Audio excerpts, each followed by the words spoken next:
உறுப்பினர் போஜன புலி தாக்குனதை பத்தி சொல்லுங்க. புலி உங்க ஊர்ல எப்படி தாக்குது? உறுப்பினர் போஜன புலி தாக்குனதை பத்தி சொல்லுங்க. புலி உங்க ஊர்ல எப்படி தாக்குது? அதனால் ஏற்பட்ட விளைவுகளை பத்தி விளக்கமா சொல்லுங்க.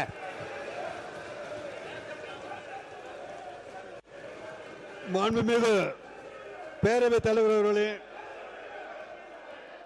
இல்ல கொஞ்சம் இருங்க. புலி பயங்கரமா தாக்கி இருக்கு, மக்களுக்கு ஆபத்து ஏற்பட்டு இருக்கு. அதை பத்தி அவர் பேசுறாரு. மாண்பு உறுப்பினர் போஜராஜன் கடந்த வாரம்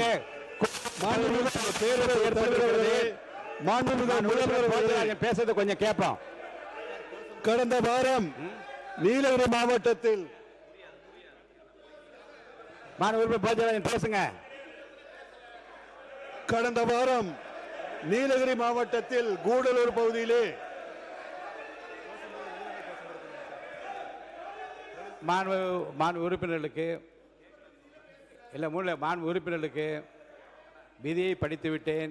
இந்த விதிப்படி தான் நடப்பேன். மாற்றம் கிடையாது. நீங்கள்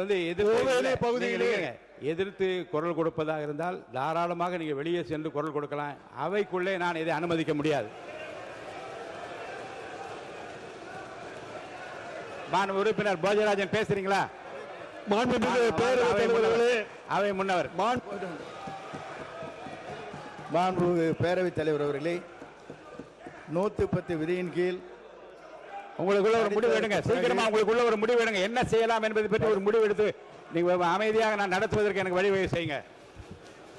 மாண்பு அவை முன்னவர் 110 விதியின் கீழ் முதலமைச்சர் அவர்கள் அறிவித்ததற்கு பிறகு என்றைக்குமே அது விவாதம் செய்து மாண்பு உறுப்பினர் அவை முன்னவர் வாங்க வாங்க வாங்க வாங்க கொஞ்சம். மாண்பு புலி அவை காவலர்கள் வந்து அதிகமான குரல் கொடுக்காம இல்லைங்க. மாண்பு அமைதியா நீங்க வருங்க இருங்க. இல்லை நீங்க அவை காவலர்கள் வந்து குரல் கொடுக்காம அவங்களை போக சொல்லுங்க.